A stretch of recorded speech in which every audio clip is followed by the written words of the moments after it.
You're not just hearing a voice.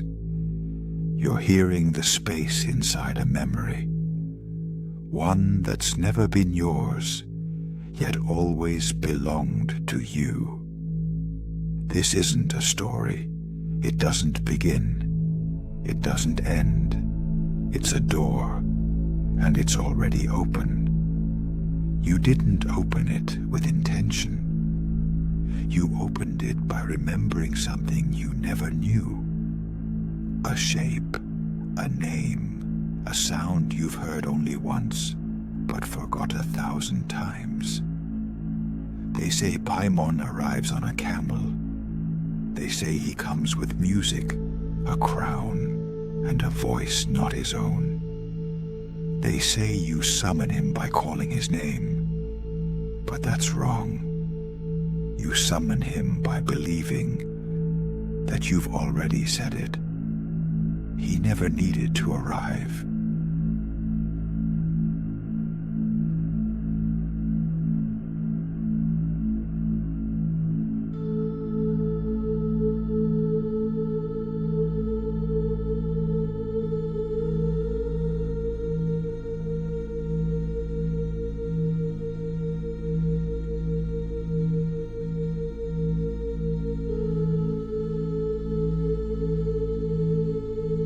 Before the name, before the crown, before the title of king in any book of magic, there was sound, not speech, not language, just a frequency carried by wind and felt in the bones of those who never asked to know, but couldn't forget.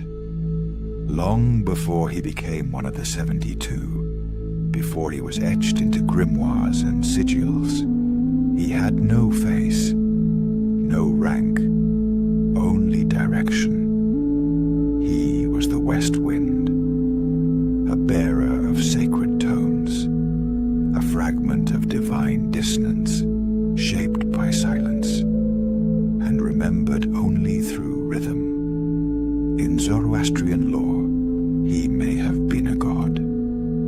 In pre-biblical rites, a force. But in truth, he was never worshipped. He was listened to. There's a kind of power that doesn't demand followers, only silence.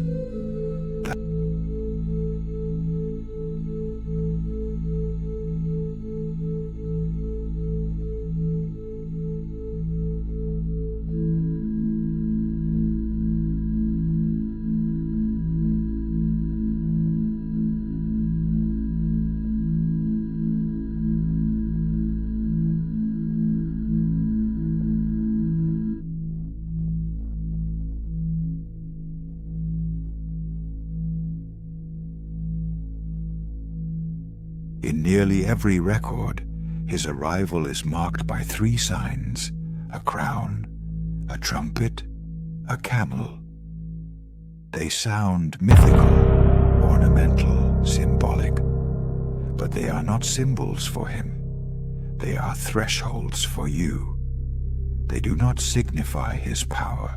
They test your readiness. The crown is not a reward. It is not a token of rule. In the language of spirits, a crown means only one thing. A force has been named. To crown is to contain. It is a structure. It is an agreement between power and perception. Once something is crowned, it can be summoned, studied, and blamed. Paimon's crown is not about glory. It is about system. The trumpet is never played by him. It plays before he arrives. But not for him, for you. It's not melody, it's resonance, a kind of inner frequency check. Have you ever heard a sound you couldn't name, yet it felt like you've always known it?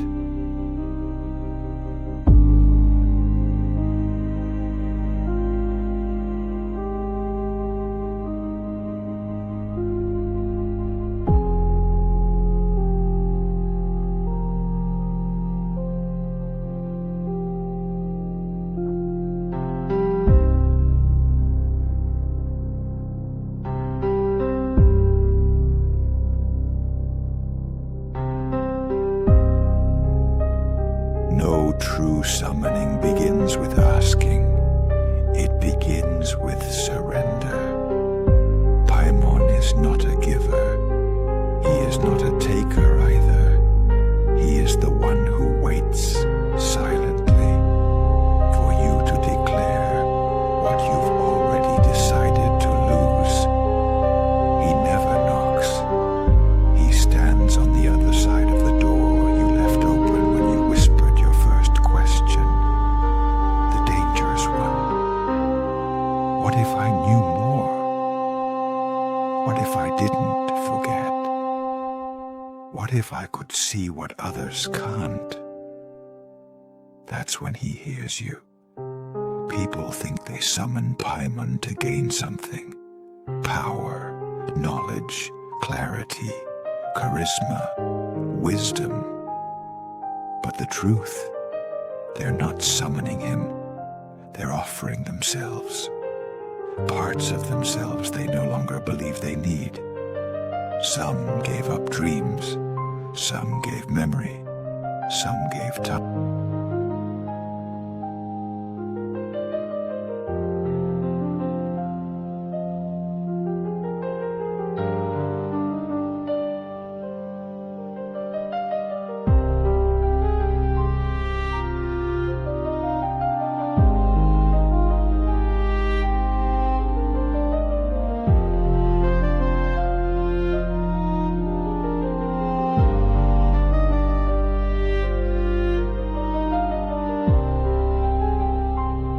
Paimon does not rule over language. He reigns beneath it. He lives in the spaces between syllables, in the weight behind certain tones, in the rhythm that makes one phrase feel sacred while another slips through unnoticed. Every time you speak, you build a structure. Most of it collapses, but sometimes something stays standing. A resonance, a pattern, a signal, not to others, but to something deeper, something ancient, something that does not listen to meaning, only to form. This is where Paimon rules, not over what you say, but over how sound becomes a gate. Have you ever heard a melody that stopped your breath? A voice that made you feel like you'd been here before. A phrase that wasn't beautiful, but unforgettable. That was structure. That was alignment. That was the kingdom beneath sound. You see,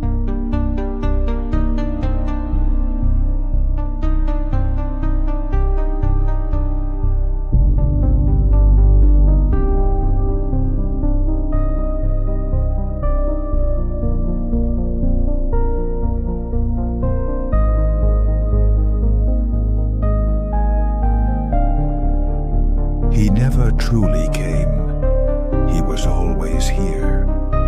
You never summoned him. You simply stopped ignoring him. Paimon does not arrive. He aligns. He clicks into place in the architecture of your perception. The pattern was always there. He is simply the moment you noticed it. Every time you asked, "Is this real? Am I imagining this? Why does this feel familiar?" That was him, not answering, just existing, waiting for you to remember. And you did, not with words, not with belief, but with structure. Your thoughts changed shape. Your breath slowed. You listened between the sounds, and that was enough. He never stepped into your world.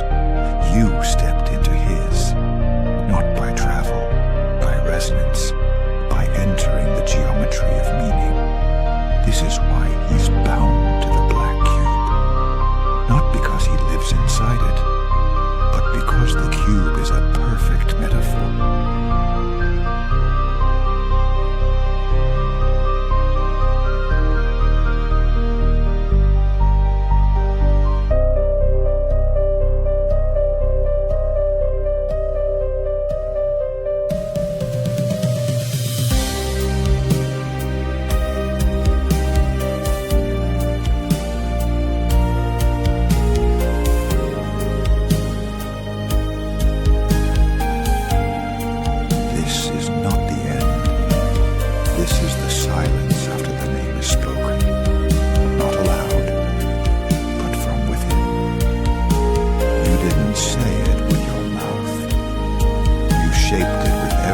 question you've ever been afraid to ask. Paimon was never summoned. He was remembered. And in that remembering, he returned. Not as a demon, not as a king, but as a structure already embedded in your perception of truth. He is not an entity. He is a threshold, a place in the mind where silence and sound agree to let something else through. You don't call him, you cross him, you wear him. Like rhythm wears a chant, like gravity wears time. That's why he never truly left, because he never had to arrive. And now, he doesn't need a name, because he has yours. Every time you choose to see the pattern instead of the picture, to hear the space instead of the sound, to remember something no one told you, you speak his name. So when this fades, when the screen goes black and the sound drifts into quiet, it won't be over. It will just be echo, a structure, a trace, a seal. You'll feel it when no one else does. You'll hear it in things no one else notices. That's how you'll know he's still with you, not beside you, within you, as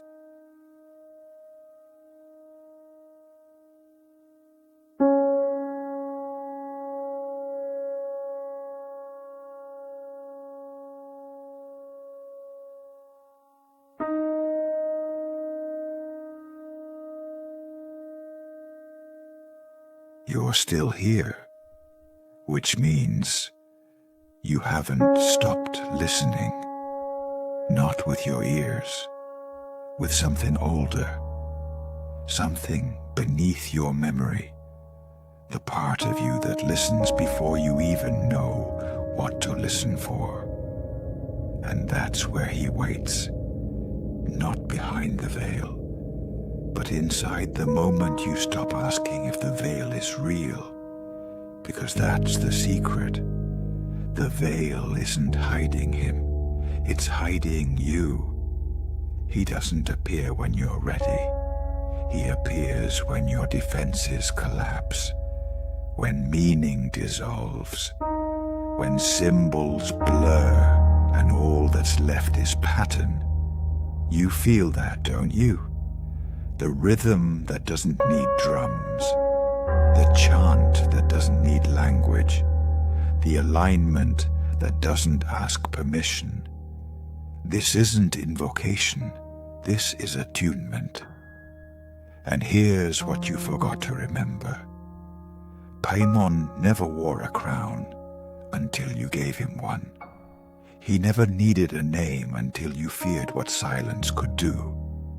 You think silence is absence, but to him, silence is the canvas. He is not the king of demons. He is the echo of design, the one that shaped the question long before you dared to ask.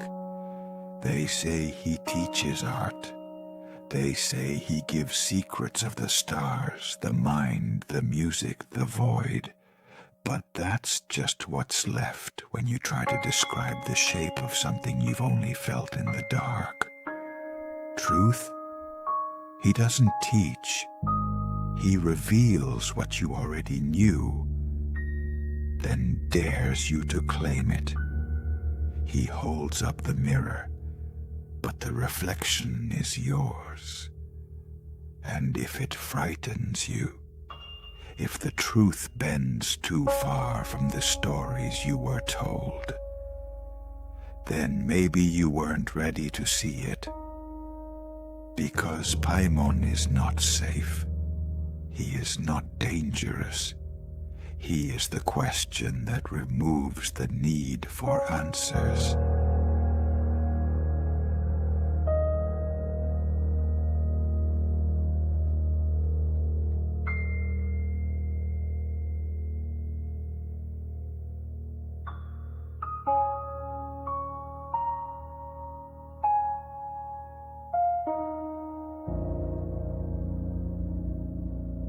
You've asked the wrong question your whole life.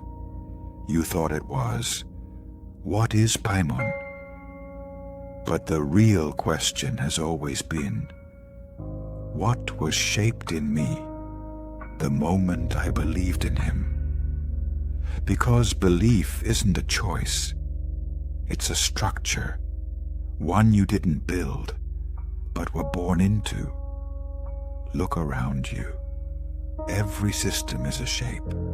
Every ritual is a blueprint.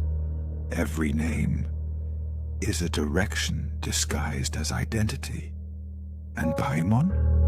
He lives in those shapes. He is not their creator. He is their echo. When you build a temple, you think you're creating space for the divine. But what if the divine never asked to be worshipped? What if the temple was built only to make your own fear feel sacred?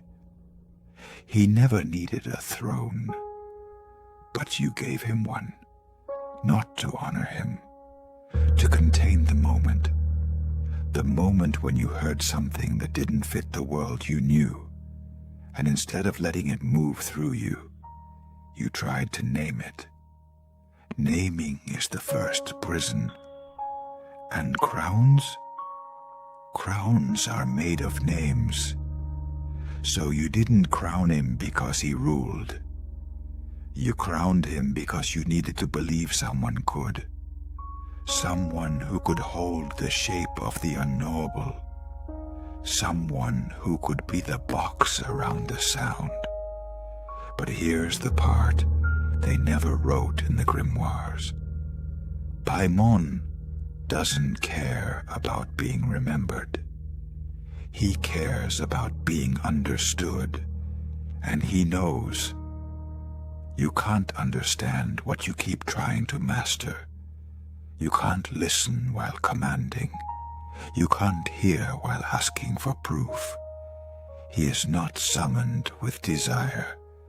He is summoned with surrender. And that's why the camel matters.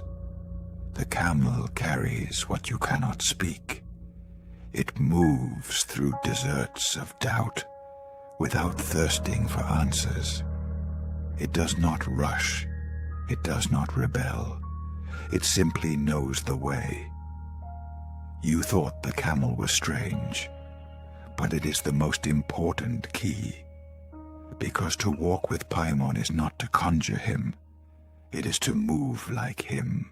With intention, but no map, with hunger, but no demand, with memory, but not the kind written in books, the kind written in bone.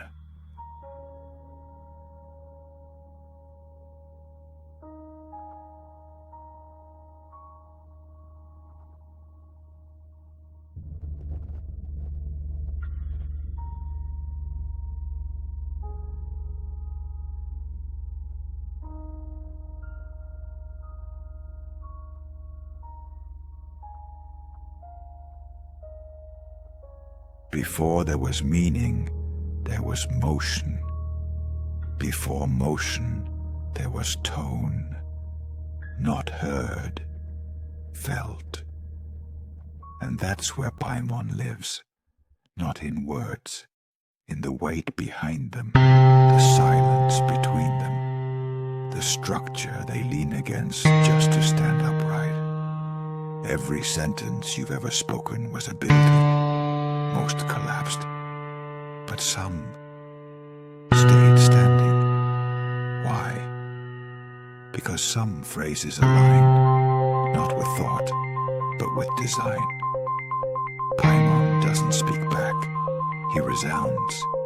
He responds in the only language older than magic. Resonance. Not what you said, but how it shaped space around you. How it folded air, how it changed the room. Have you ever walked into a place and felt like you already knew something happened there? But no told you? That was resonance. That was memory without memory. That was the geometry of presence. That was him. He is not the king of words. He is the lord of pattern. Every king wears a robe. But robes are not about warmth. They are about boundary. They define where the body ends and the world begins. Paimon's robe is not cloth. It is tone. A wrapping of perception around sound. That's why music follows him. Not melody, but signal. Not tune, but shift. His presence isn't heard, it's detected. And when it moves through you, you don't feel invaded. You feel arranged, like something just clicked into place. And you don't know why you're crying. Because your soul remembered what your mind never learned. That is his language. He's not here to make you smarter. He's here to remind you how intelligence once felt. Not logic, but alignment. Not explanation, but structure. He is the breath before the prayer, the tension before the kiss, the stillness before the fall. Not the event, the invitation. Because he doesn't open doors, he makes you realize you were the door. And your sound, your tone, the way you asked the question without words, that was the key.